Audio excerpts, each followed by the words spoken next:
The La-5 was designed by Soviet engineers Lavochkin, Gorbunov, and Gudkov. The La-5 had many problems during production. The Klimov M106 engine was powerful but unreliable. The Klimov M105, however, was more reliable but weaker.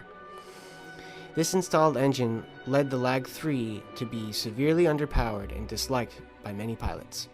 This led Lavochkin to install a more powerful Shvetsov M82 radio. This gave birth to one of the most feared fighters in the game, known as the La-5. As with many machines created in a hurry, the La-5 initially had many drawbacks.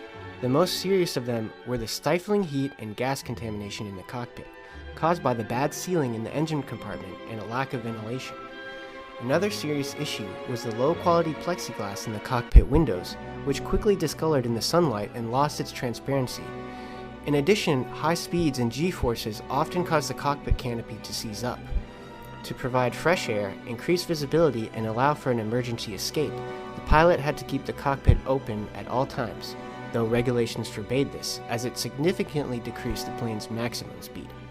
The M82 initially had two operational modes: the so-called takeoff overdrive, which allowed it to reach 1,700 horsepower, and its rated power mode, which amounted to 1,350 horsepower. However, it could operate in overdrive mode for only 5 to 10 minutes.